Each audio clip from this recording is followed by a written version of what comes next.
지금 이 순간에도 서울 강남구 삼성동 한복판에는 조선 왕의 능이 고요히 자리를 지키고 있습니다. 빌딩 숲 사이 선정릉이라는 이름으로 불리는 그 공간. 퇴근길 직장인들이 스마트폰을 들여다보며 그 앞을 바쁘게 지나치고 주말이면 관람객들이 잘 다듬어진 소나무 아래서 사진을 찍습니다. 조용하고 아름다운 곳입니다. 그런데 이 능에는 차마 입에 담기 힘든 비밀이 하나 있습니다. 그 안에 묻혀야 할 왕의 시신이 지금까지도 행방불명이라는 것입니다. 이 이야기가 흥미로우셨다면 지금 바로 구독과 좋아요 눌러주시기 바랍니다. 앞으로도 이런 역사 이야기를 계속해서 전해드리겠습니다. 성종, 조선 역사에서 가장 찬란했던 군주 중 한 명입니다. 재위 기간 내내 학문을 장려하고 조선의 기본 법전인 경국대전을 완성하여 나라의 뼈대를 세운 왕.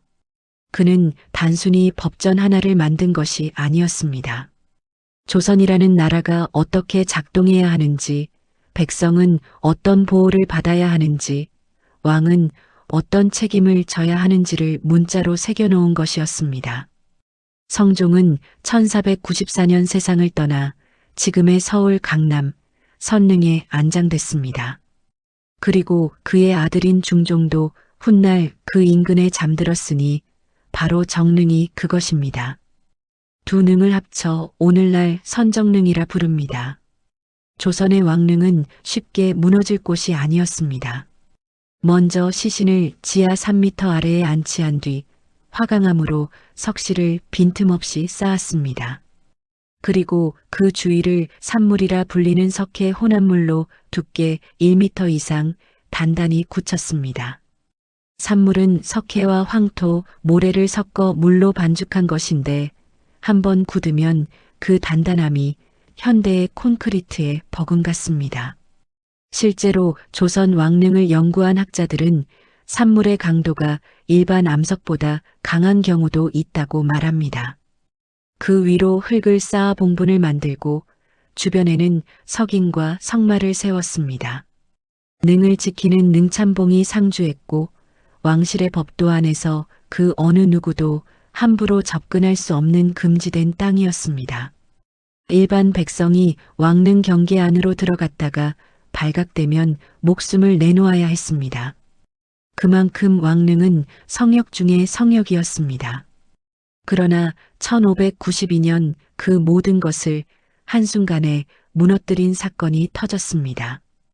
음력 4월 13일, 일본의 대군이 부산 앞바다를 가득 메웠습니다.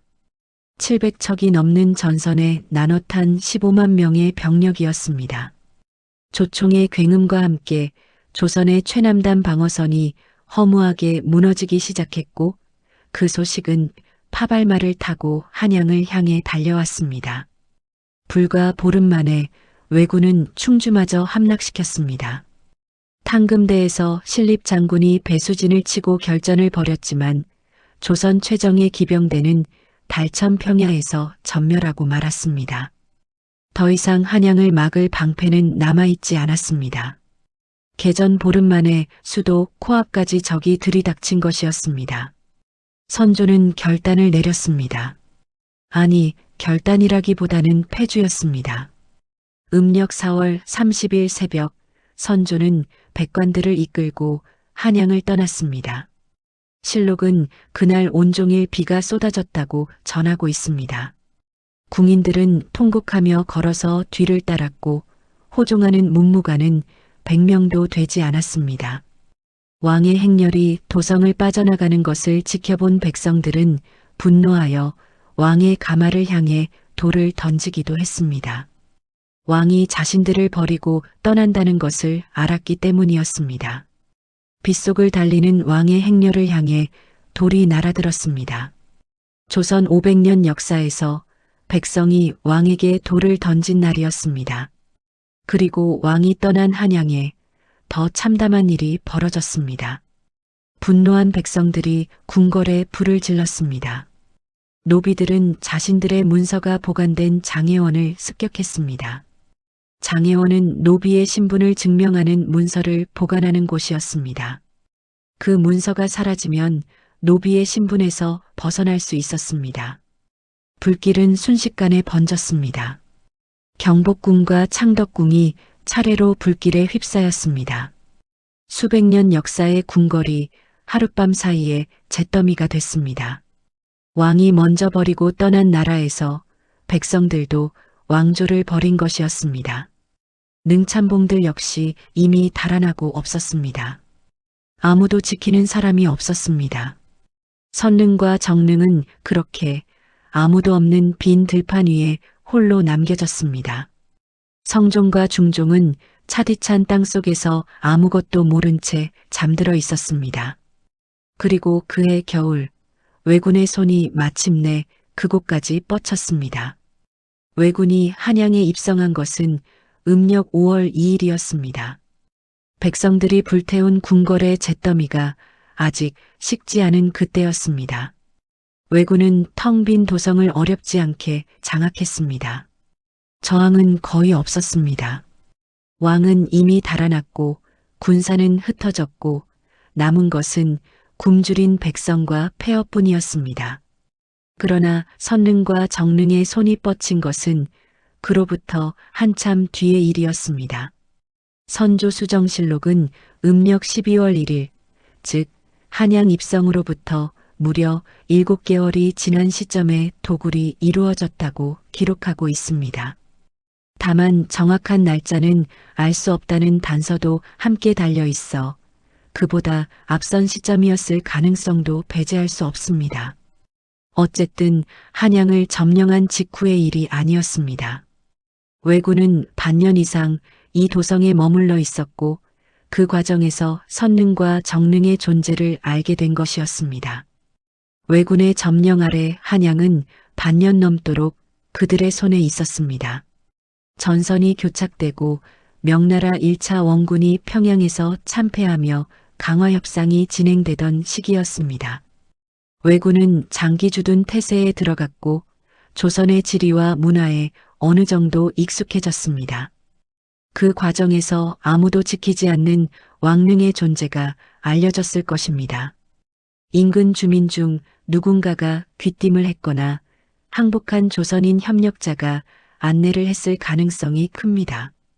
저기 저 언덕 안에 조선의 왕이 묻혀 있다고. 그 왕이 얼마나 귀한 물건들을 함께 가져갔을지 모른다고. 왜군은 움직였습니다. 수십 명이 넘는 인원이 삽과 곡괭이를 들고 선릉 앞에 섰습니다. 겨울밤이었을 것입니다. 횃불을 밝히고 봉분 앞에 선 그들은 굳은 땅을 파기 시작했습니다. 처음에는 단순했습니다. 흙을 걷어내면 될 거라고 생각했을 것입니다. 그러나 그들이 맞닥뜨린 것은 상상 이상의 장벽이었습니다. 얇은 흙을 걷어내자 그 아래로 돌처럼 단단하게 굳은 석회의 산물이 버티고 있었습니다. 두께가 1미터가 넘었습니다. 곡괭이로 내리쳐도 흠집조차 잘 나지 않았습니다. 일반적인 도굴꾼이었다면 그 자리에서 포기했을 것입니다. 그러나 이들은 군대였습니다. 조직적이었고 시간이 있었고 막을 사람도 없었습니다. 번갈아 가며 석회를 쪼고 깨고 드러냈습니다. 얼마나 걸렸는지는 기록에 남아있지 않습니다. 수일이었을 수도 있고 더 길었을 수도 있습니다. 그러나 그들은 멈추지 않았습니다. 그리고 마침내 석실 내부로 들어섰을 때 그들의 눈앞에는 조선 왕의 관이 놓여 있었습니다. 조용하고 어두운 지하 석실 안에 왕의 관이 있었습니다. 칠이 벗겨지지 않은 단단한 나무관이었을 것입니다. 100년 가까이 된 것이었지만 산물이 완벽하게 밀봉한 덕분에 내부는 원형 그대로였을 가능성이 높습니다. 그들이 무엇을 원했는지는 지금도 완전히 밝혀지지 않았습니다. 금은보화를 기대했을 수도 있습니다. 그러나 조선은 검소한 장례를 원칙으로 했으므로 부장품이라 할 것도 많지 않았습니다. 조선 왕실을 향한 모욕의 표시였을 수도 있고 전쟁 중의 광기가 그들을 이끌었을 수도 있습니다. 이유가 무엇이었든 그들이 저지른 일은 역사에 분명히 기록되어 있습니다. 관이 광중 밖으로 끌려 나왔습니다. 그리고 불이 붙었습니다. 성종의 관이 타오르기 시작했습니다. 조선의 황금기를 이끌었던 왕 경국대전을 완성하여 나라의 뼈대를 세운 군주의 육신이 연기가 되어 하늘로 사라지고 있었습니다. 타다 남은 재가 구덩이 안에 쌓였습니다. 그것이 전부였습니다. 정릉에서도 같은 일이 벌어졌습니다. 중종의 관 역시 꺼내져 불태워졌습니다. 그런데 이상한 일이 있었습니다. 정릉의 굴 안에서 형체가 비교적 온전한 시신 하나가 발견된 것입니다. 조정은 이것이 중종의 시신이 아닌가 하여 수습했지만 생전에 중종을 모셨던 늙은 내관들과 궁녀들을 불러 확인시킨 결과 키와 체격이 다르다는 증언이 나왔습니다. 그 시신이 누구의 것인지는 끝내 밝혀지지 않았습니다. 그리고 또 하나의 흔적이 발견됐습니다. 왜군이 광중 안에서 밥을 해먹은 흔적이었습니다. 왕의 무덤 구덩이 안에서 불을 피워 밥을 지어 먹은 것이었습니다. 치욕이라는 말로는 표현이 부족한 장면이었습니다. 이 소식이 선조에게 전해지기까지는 이듬해 봄까지 기다려야 했습니다. 1593년 음력 4월 13일 임진왜란이 발발한 지 정확히 1년이 되는 날이었습니다. 경기좌도 관찰사 성령이 급보를 올렸습니다. 왜적이 선릉과 정릉을 파헤쳐 재앙이 제궁에까지 미쳤나이다. 선조는 그 자리에서 굳어버렸습니다. 조상의 무덤이 도굴당했다는 말이었습니다. 전쟁 중에 수도를 버리고 달아난 치욕보다 더 무겁게 그 소식이 왕의 가슴을 짓눌렀습니다. 조선 왕실의 법도에서 왕릉을 지키지 못했다는 것은 하늘 아래 가장 큰 불효이자 왕으로서의 자격을 의심받는 일이었습니다. 더군다나 선조는 이 전쟁이 터지자 백성을 버리고 가장 먼저 달아난 왕이었습니다. 그 죄책감 위에 이 소식이 얹힌 것이었습니다. 선조는 즉시 영의정 최응원을 비롯한 중신들을 현장으로 보냈습니다. 신하들은 두려운 마음으로 선릉으로 향했습니다. 뻥 뚫린 봉분 앞에 섰을 때 그들의 심정이 어떠했을지는 짐작하기 어렵지 않습니다. 조선 개국 이래 왕릉이 도굴된 것은 처음 있는 일이었습니다. 첫 번째 보고가 올라왔습니다. 선릉의 광중은 이미 비어 있사오며 정릉은 염습한 의복은 없어지고 옥체가 광중에 가로 놓여져 있었나이다. 선릉은 완전히 털렸고 정릉에서는 시신이 발견됐다는 것. 그러나 이것은 시작에 불과했습니다. 보름여 뒤 음력 5월 4일 더 자세한 보고가 올라왔습니다. 선릉의 광중에는 재만 남아있기에 재를 종이에 싸서 다른 곳에 봉안하였고 왕후의 능에도 재만 있었나이다. 정릉 역시 안팎 제궁이 모두 불타버렸으며 재가 세 곳에 있었는데 한 곳은 분명히 밥을 해먹은 흔적이요 한 곳은 옷을 태운 흔적 같았나이다. 왕의 육신이 재가 됐습니다. 그것을 종이에 싸서 봉안했습니다. 보고문의 표현 하나하나는 담담하게 쓰여 있었지만 그 담담함 뒤에 얼마나 처참한 광경이 있었을지는 말하지 않아도 알 수 있었습니다. 재를 종이에 싸는 신하들의 손이 떨렸을 것입니다. 그것이 왕의 육신인지 단순한 나무의 잔해인지조차 구분할 수 없었습니다. 그런데 보고 내용 중 이상한 부분이 있었습니다. 처음 보고에서는 형궁, 즉 관까지는 이르지 않았다는 단서가 붙어 있었습니다. 광중이 비었다고 했으면서 관까지는 닿지 않았다고? 이것은 앞뒤가 맞지 않았습니다. 신하들은 왕을 너무 급하게 절망시키지 않으려 했던 것입니다. 직접 들어가 확인하지 않았다는 핑계를 대며 최악의 사실을 조금이라도 늦게 전하려 한 것이었습니다. 그러나 결국 진실은 드러났습니다. 성종의 시신은 흔적도 없이 사라진 것이었습니다. 한편 정릉에서 발견된 정체불명의 시신을 두고 조정은 고민에 빠졌습니다. 혹시 중종의 시신이 아닌가 하여 생전에 중종을 직접 모셨던 늙은 내관들과 궁녀들을 불러 확인하게 했습니다. 그러나 중종이 세상을 떠난 지 이미 50년 가까운 세월이 흘러 있었습니다.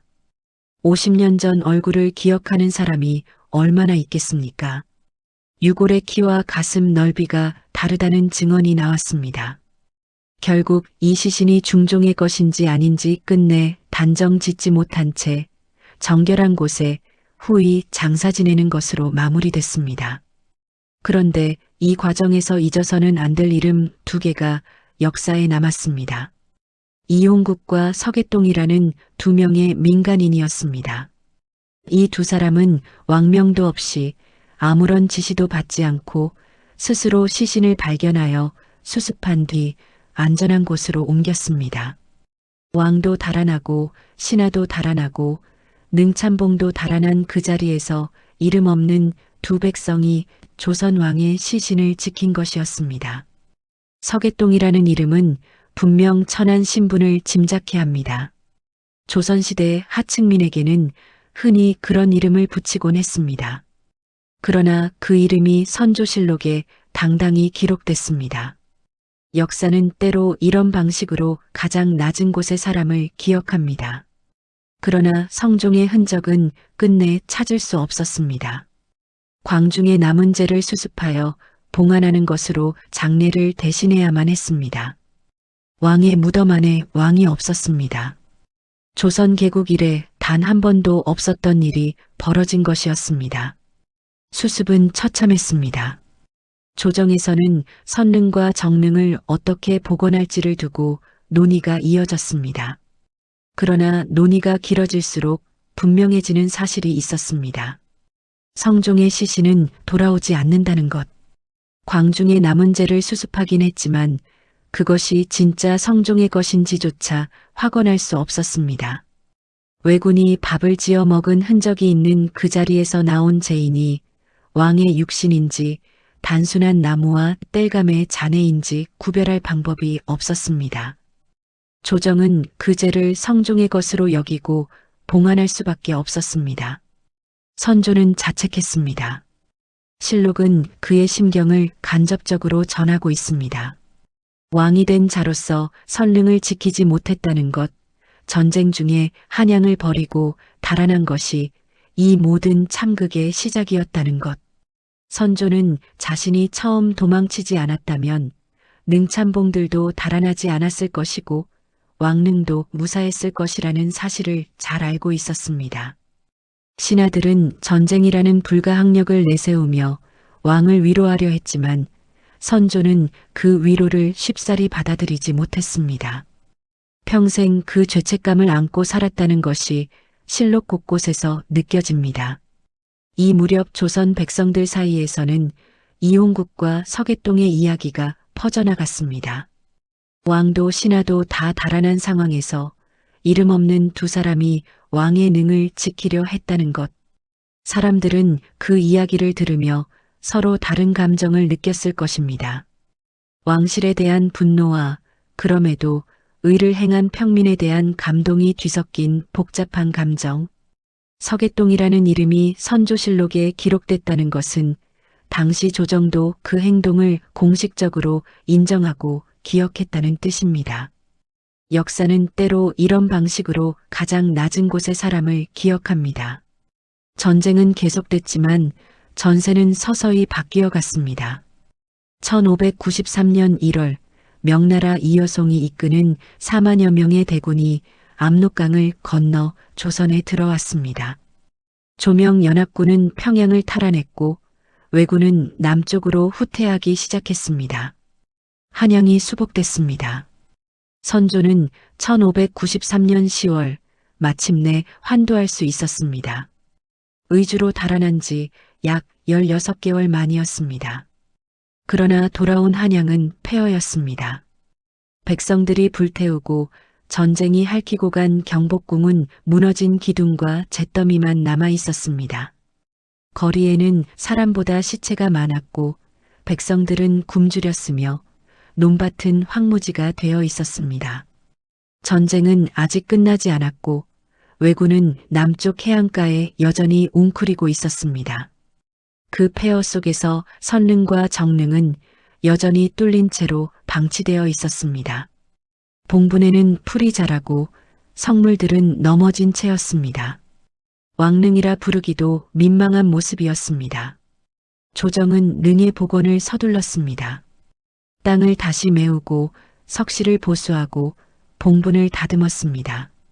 석인과 석마를 다시 세우고 주변을 정비했습니다. 겉모습은 서서히 왕릉의 형태를 되찾았습니다. 그러나 아무리 외양을 고쳐도 채울 수 없는 것이 있었습니다. 성종의 시신. 그것은 끝내 돌아오지 않았고 지금 이 순간까지도 선릉 안에는 왕이 없습니다.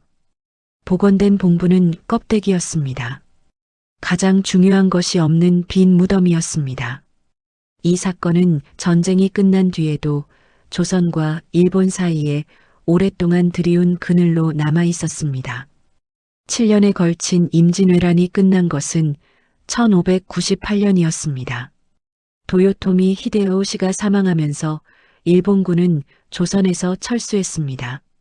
전쟁은 끝났지만 그 상처는 끝나지 않았습니다. 수백만 명이 죽거나 다쳤고 국토는 초토화됐으며 조선의 인구는 전쟁 전의 절반 수준으로 줄어들었다는 추정도 있습니다. 그리고 조선이 결코 잊지 못한 또 하나의 일이 있었습니다. 선릉과 정릉을 도굴한 자들에 대한 처벌이었습니다. 1606년 조선 조정은 일본에 공식 요구를 전달했습니다. 선릉과 정릉을 도굴한 범인을 찾아 압송하라는 것이었습니다. 전쟁이 끝난 지 8년이 지났지만 왕의 무덤을 파헤친 치욕은 그 무엇으로도 씻어낼 수 없었습니다. 국교 재개를 위한 협상이 진행되는 과정에서 조선은 이 문제를 전면에 내세웠습니다. 범인을 내놓기 전에는 정상적인 외교 관계를 맺을 수 없다는 입장이었습니다. 일본 측은 당황했습니다. 이미 14년이 넘은 일이었고 전쟁 중에 수십만 명이 움직인 마당의 특정 도굴범을 찾아낸다는 것은 사실상 불가능했습니다. 실제로 선릉과 정릉을 도굴한 왜군이 누구인지는 당시에도 알 수 없었고 지금도 알 수 없습니다. 그러나 조선의 요구를 마냥 무시할 수도 없었습니다. 대마도는 조선과의 무역이 끊기자 경제적으로 심각한 타격을 받고 있었습니다. 하루빨리 관계를 회복해야 했습니다. 결국 대마도에서 잡범으로 쫓기던 인물 2명을 골라 도굴범이라며 조선으로 보내버렸습니다. 마코사쿠와 마타하치. 어차피 사형시켜야 할 범죄자들이었습니다. 이 두 사람은 조선으로 압송되자마자 혹독한 고문을 받았습니다. 그러나 끝까지 자신이 범인이 아니라고 버텼습니다. 마타하치는 임진왜란 당시 겨우 13세 소년이었으니 조선에 온 적조차 없었습니다. 조선 측 신문관들도 이들이 가짜라는 사실을 점점 의심하기 시작했습니다. 조정 안에서는 갑론을박이 벌어졌습니다. 이들이 가짜임이 분명한데 어떻게 할 것이냐는 것이었습니다. 끝까지 진범을 내놓으라고 압박해야 한다는 여론이 있었습니다. 하지만 실제 범인을 잡아낼 수 있을 가능성은 없었습니다. 14년 전 전쟁터에서 왕릉을 판 병사를 어떻게 찾겠습니까? 그 병사가 아직 살아있을 가능성도 낮았습니다. 한편 더 이상 끌면 쓸모없는 소모전이 될 뿐이라는 여론도 만만치 않았습니다. 일본과의 관계 회복은 실질적으로 필요한 일이었습니다. 결국 선조가 결단을 내렸습니다. 이쯤에서 덮어라.